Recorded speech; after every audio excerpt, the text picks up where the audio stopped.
boa noite. No dia 2 de setembro, o Museu Nacional, que fica no Rio de Janeiro, pegou fogo. Em junho deste ano, o local completou 200 anos. Qual a importância dos museus enquanto patrimônio público e cultural? Saiba mais agora no Jornal da UFO.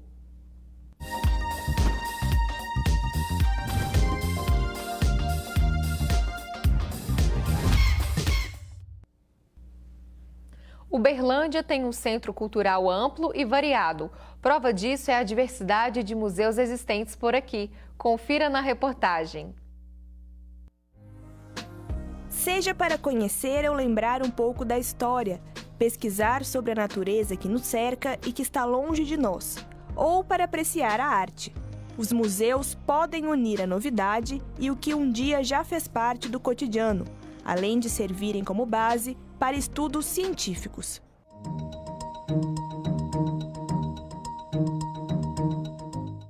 Em Uberlândia, um desses espaços é o Museu Municipal, localizado na Praça Clarimundo Carneiro. A instituição existe desde 1986 e, por ano, recebe em média 10 mil visitantes. O museu veio para o Paço Municipal em 1996, 11 anos após o prédio ser tombado como patrimônio histórico da cidade. Atualmente, existem aproximadamente 2.700 peças em exposição, que contam a história da cidade e mostram a identidade do povo. No primeiro andar estão peças antigas, datadas desde o século XX. A maioria desses objetos são doações de moradores. O segundo andar é destinado às exposições temporárias, mas a sensação continua a mesma: voltar ao passado. O espaço fica aberto de segunda a sexta, das 8 às 5h30 da tarde.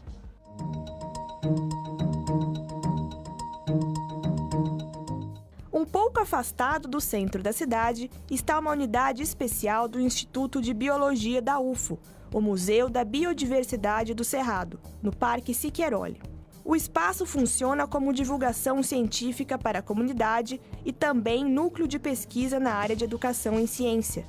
No acervo, tem animais do bioma cerrado, que estão taxidermizados, ou seja, foram submetidos a uma técnica de preservação da pele e tamanho.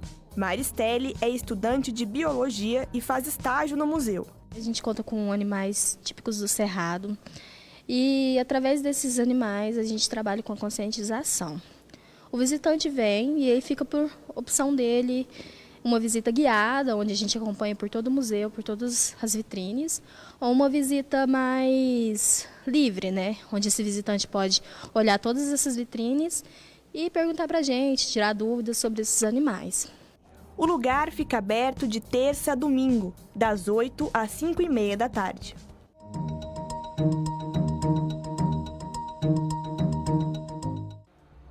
Outro museu que pertence à UFO é o de Minerais e Rochas, vinculado ao Instituto de Geografia. Na exposição permanente, há uma média de 750 itens, entre rochas, fósseis e recursos energéticos. Foi criada em 1987 e disponibiliza material para ensino e pesquisa na área de geologia, além de ficar aberto para a população, de segunda a sexta, das 8 às 11 da manhã e das 2 às 5 da tarde.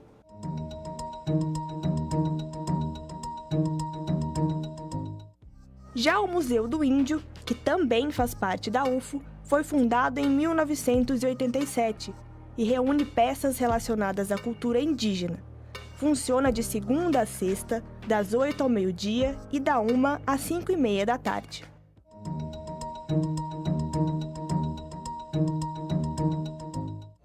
Um dos museus mais conhecidos da UFO é o Museu Universitário de Arte, MUNA, onde são desenvolvidas atividades de ensino, pesquisa e extensão. O MUNA é o Museu Universitário de Arte, é um órgão complementar do Instituto de Artes da Universidade Federal e é coordenado pelo curso de Artes Visuais.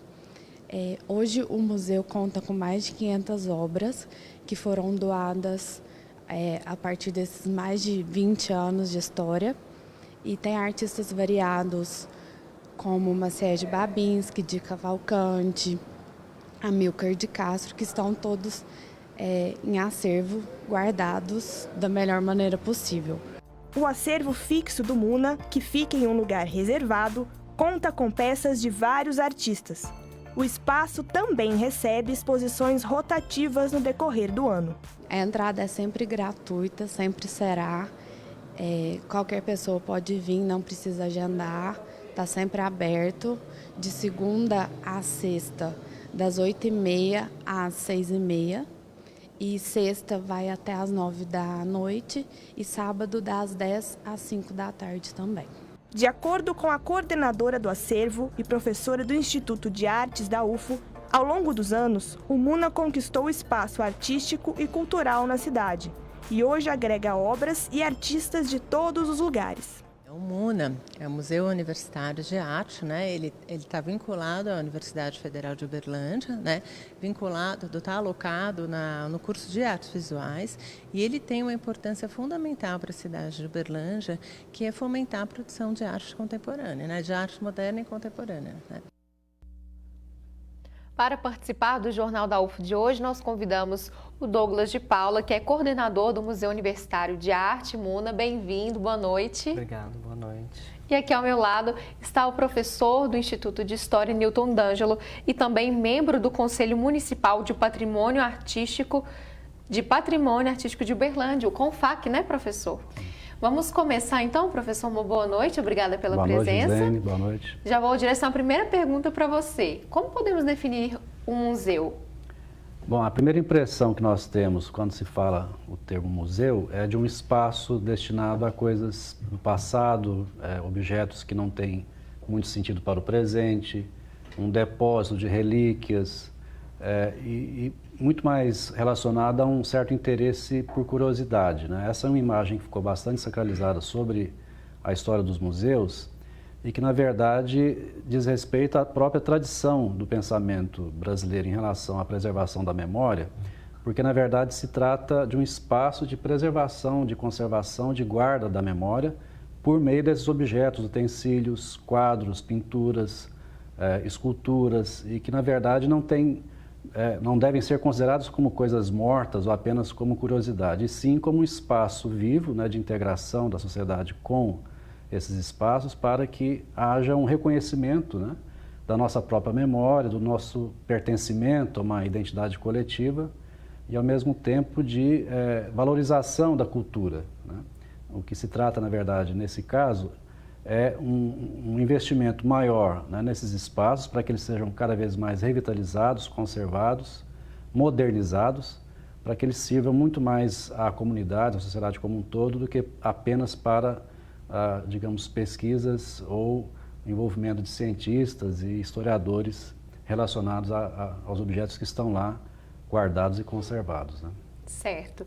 No caso, infelizmente, né, dia 2, um dia trágico para o país, o Museu Nacional pegou fogo. O que você achou dessa questão? Foi uma grande perda para o país, para o nosso patrimônio enquanto nação, a história, a nossa cultura? Com certeza, né? Foi uma verdadeira tragédia, né? Para a ciência, para a cultura. E, infelizmente, a gente pode dizer que é uma tragédia anunciada, né? Dada a falta de investimento, que, embora seja histórica, né, se faz um tanto mais dramática nos períodos atuais, né? Assim, eu acho que esse dinheiro, né, que não vai, esse desinvestimento, esse dinheiro que não vai para os museus, né, para a educação, para a saúde, eu acho que seria interessante a população saber para onde ele vai, né? E a gente sabe que, em boa parte, ele está sendo comido, né, pelo rentismo, né, dos bancos, né? Tem toda uma operação aí, né, de tomada do dinheiro público, né, de assalto ao dinheiro público e muitas vezes a gente vê esse desinvestimento em concomitância com determinadas ações assim de perdão fiscal, né, para banco, para empresa, né? É algo que temos que ficar atentos quanto a isso. Sim, com certeza, né? Eu acho que é importante, eu acho que é importante a gente ver, né, que o dinheiro não vem para cá, mas eu acho que só a população sabendo para onde ele vai, ela vai talvez se rebelar de fato, né? Interessante. Nós vimos também, professor, que nas mídias sociais as pessoas se comoveram com a tragédia e outras também se manifestaram de forma diferente, falando, por exemplo, vamos seguir em frente, por que se preocupar com o museu se geralmente mostra algo do passado? Já pegou fogo, né? Já não... Então, o que o senhor acha dessa contradição? Enquanto uns lamentavam, outros já seguiam em frente. Isso é algo do brasileiro? Como olhar essa questão cultural? Eu diria sim, que é uma peculiaridade da nossa própria cultura, da nossa própria formação, que tem a ver com o pensamento das elites brasileiras, que de alguma forma, historicamente, jamais trataram a cultura como um investimento, como algo a ser tratado como no mesmo patamar, por exemplo, que outros setores da economia. E você tem um exemplo dos Estados Unidos em que o gasto com a cultura, na verdade, é um investimento e o retorno que isso dá é muito maior do que várias outras economias ou vários outros produtos, né, da economia norte-americana. Na verdade, o que nós temos que perceber é que quando se tem uma tragédia como essa, assim como foi o caso da Boate Kiss, né, da Samarco, né, o Museu da Língua Portuguesa também, né? O Museu da Língua Portuguesa. Você tem, no dia seguinte, né, muitas acusações, né, muitas especulações sobre quem é o culpado. Eu tenho visto muitos posicionamentos que tendem a inclusive levar a nós acreditarmos que a culpa é de todos, né, da sociedade como um todo, que não valoriza a cultura e que deixou a coisa ficar nesse estágio. Eu discordo um pouco, inclusive falando que os professores de história têm a ver com isso, por não conseguirem convencer os seus próprios alunos do valor da sua própria história, da sua própria memória. E eu discordo dessa posição porque a sociedade tem que ser pensada nas suas várias formas, nas suas várias divisões, seus vários interesses, né? Na sua diversidade de classes, inclusive culturalmente falando. E, na verdade, o que se tem é um desprezo pelas elites e pelos gestores que, historicamente, trataram a cultura dessa forma, que, de alguma forma, fizeram com que a população não tenha muito interesse por esses espaços, né? Haja vista, inclusive, a pesquisa que foi feita de que há mais visitantes brasileiros visitando o Museu do Louvre em Paris do que o Museu Nacional no Rio de Janeiro. Olha, né? Só. Eu tenho tentado, de alguma forma, incentivar o nosso curso de História a participar mais desse trabalho de visitação, de reconhecimento de espaços de cultura, de museu, de centros de documentação.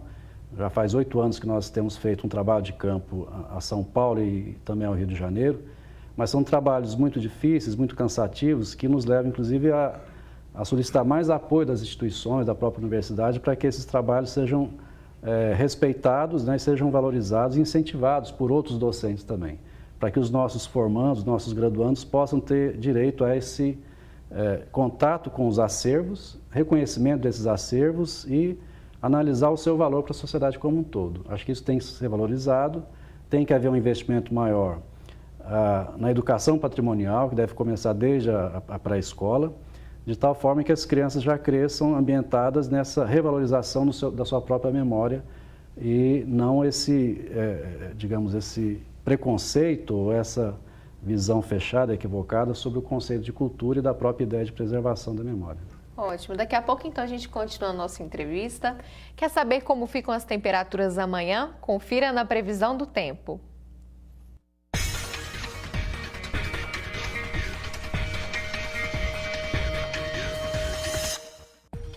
Sexta-feira ensolarada em Uberlândia. As temperaturas variam entre 17 e 30 graus. Em Patos de Minas, os termômetros também devem marcar temperatura mínima de 17 graus e máxima de 30. O sol predomina ao longo do dia. A sexta-feira em Tuiutaba vai ser quente. A temperatura máxima pode chegar aos 33 graus e a mínima fica em 17 graus. Previsão de dia quente em Monte Carmelo. Os termômetros podem marcar temperatura máxima de 31 graus e mínima de 15. Em Araxá, a previsão é de céu claro com poucas nuvens. A temperatura mínima fica em 16 e a máxima 31 graus. será que os estudantes da UFO têm o costume de visitar museus? Veja depois do intervalo. Voltamos já já.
Você tem costume de ir ao museu? Nossa equipe foi saber de algumas pessoas se elas têm esse hábito. Olha só o que elas disseram.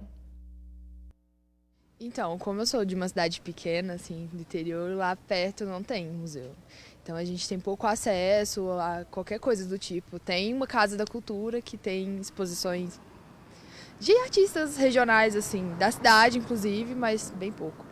E eu adquiri o hábito de ir, ainda vou muito pouco, hein, confesso, no museu, depois que eu comecei a cursar artes visuais na UFO. Não, eu não tenho uma frequência para ir em museu porque eu não vim de uma cultura que, sabe, tem meio que faz essa visita em museus e tal, mas eu tenho curiosidade de frequentar algum dia, mas não é uma prioridade agora.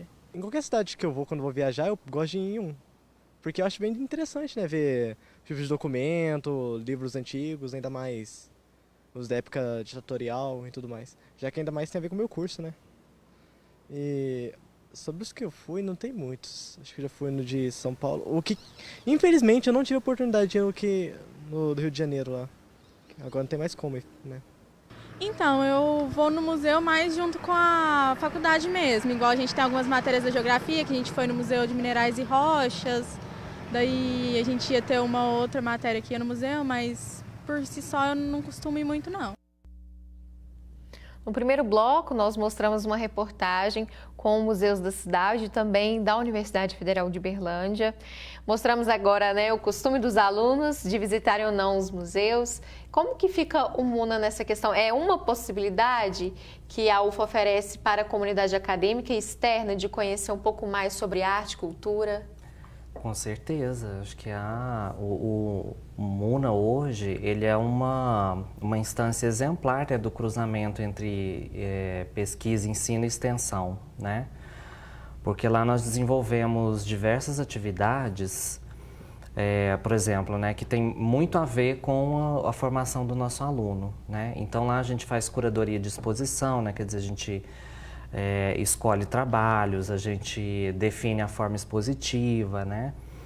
A gente também faz programa educativo da exposição, né? Quer dizer, como vai ser a mediação com o público, e essa é uma parte muito importante, né? Porque, como a gente pôde ver, né, na reportagem, não é muito fácil levar as pessoas ao museu, né? Eu acho que, em grande parte, por causa da nossa educação, né, que é uma educação que não não valoriza a sensibilização, né,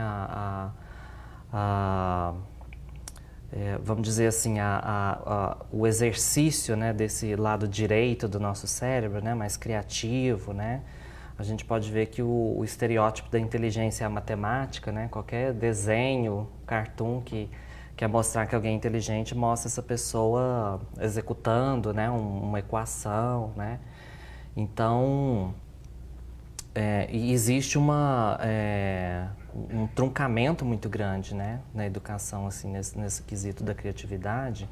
E eu acho que essa é uma das coisas que penaliza, né, o desenvolvimento de uma percepção mais aguda, né, e em consequência dessa apreciação, né, que não deveria ser só no museu, mas no cotidiano, né. Então, um exercício desse aprofundamento da percepção no cotidiano, né, se isso fosse um hábito, né, ele seria exercido no museu e talvez o museu fosse mais atrativo, né. E por outro lado, né, e aí entrando na parte que toca, né, os profissionais da arte, né, e dos museus, eu acho que é importante construir uma mediação que faça essa ponte, né, ou seja, ter consciência, né, de que a gente vive, né, num país que tem essas restrições, né, as pessoas têm restrição de instrução, têm restrição cognitiva, né.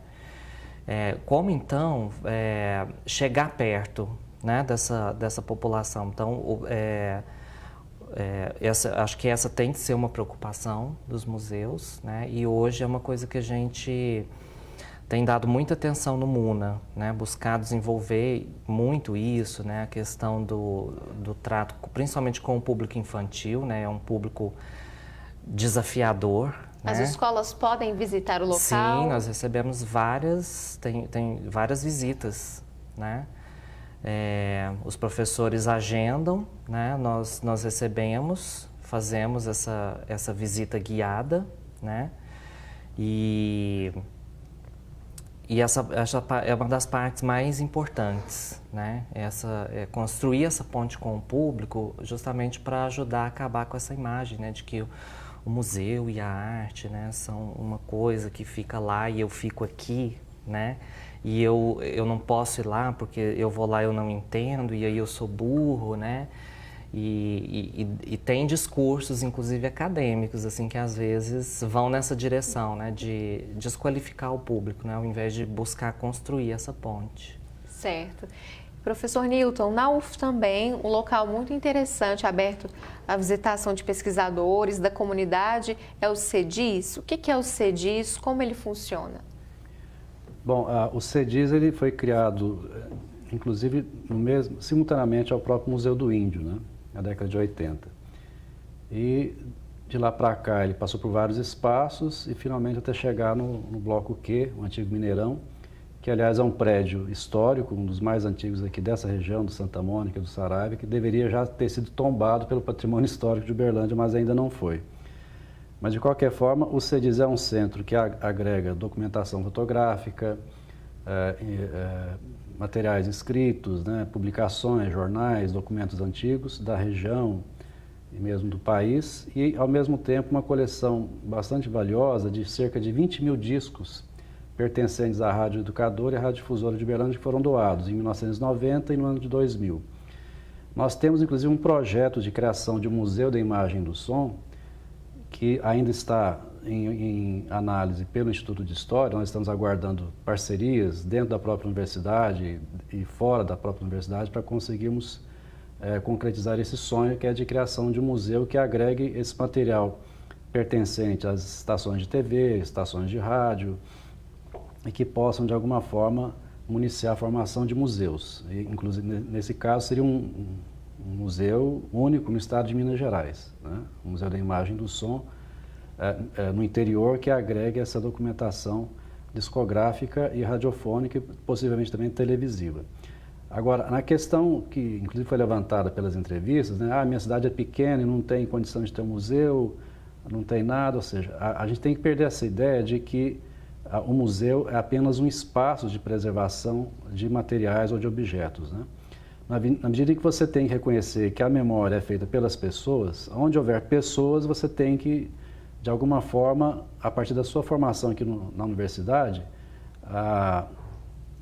tentar construir esses espaços na sua própria cidade. Na medida em que você pode fazer coleções diversas, né, de cunho familiar, de tal forma que esses espaços possam ser construídos. No caso do CEDIS, por exemplo, nós tivemos o incêndio, né, no Museu Nacional, mas eu tenho dito, inclusive, para os nossos colegas aqui na UF, nós temos que olhar para o nosso lado também, para a própria universidade, para a Uberlândia. Eu, como membro do CONFAC, já tenho dito isso dentro do Conselho também. Nós temos que prevenir essas tragédias e começar a trabalhar no sentido não apenas de conservar e resguardar esses acervos, mas também buscar mecanismos de financiamento, orçamentários e parcerias que possam dar conta da manutenção desses espaços. No caso do CEDIS, por exemplo, desde 2002 já tem sido feito um trabalho de convencimento para efeito de conservação do prédio, porque ele abriga, além dos acervos do Museu de Minerais e do CEDIS, tem alguns laboratórios de química que estão alojados na parte de baixo, né? E já teve, inclusive, um laudo em 2003 ou 2004, se não me engano, que atestava que ele tinha um perigo de explosão. E aí, de lá para cá, a gente teve várias reuniões com várias gestões da reitoria, mas a questão não foi resolvida. Ou seja, a gente tem que olhar para dentro também e observar que aqui existe, de alguma forma, esse risco, né, colocado também para os nossos acervos. A gente tem que tomar cuidado, não só com o que já existe, mas também tentar projetos que possam abrir novos museus. Usar como exemplo, infelizmente, o que aconteceu no Rio. Sim. Porque a responsabilidade, ela está sendo, inclusive, direcionada até para o próprio reitor da UFRJ, até por sua filiação ao PSOL, mas eu entendo que o que tem que se observar nesse caso é o histórico da gestão do próprio Ministério da Educação, ao qual está subordinado a universidade, né? E o orçamento é determinado pelo MEC, lembrando que depois de 2016 o Ministério da Cultura foi extinto, e depois, por pressão dos próprios artistas intelectuais, ele foi reaberto, né? O que mostra a preocupação do atual governo com relação à cultura, e que tem que ser questionado porque no próprio incêndio do Museu Nacional não havia água para combater o incêndio na parte inicial do incêndio, né? O que mostra a falta de recursos que é gritante, principalmente 2 anos para cá. Para a gente encerrar agora, Douglas, para quem não tem esse hábito de visitar museus, por que essa pessoa deveria mudar esse hábito e conhecer o que tem na cidade e em outros locais do país também? Por que visitar museus? Então, eu acho que a gente tem de ter em mente, né, que aquilo que vai parar no museu não vai parar ali por acaso, né? Não é uma peça qualquer, né? A gente, como o Newton falou, né, existe esse clichê, né, do museu como depósito, né, de velharias, né? Mas o museu é uma coisa também muito relacionada ao futuro, né? Aquelas peças, elas são ali guardadas com vistas a um futuro, né? Elas têm um valor para o futuro, né? De descoberta, de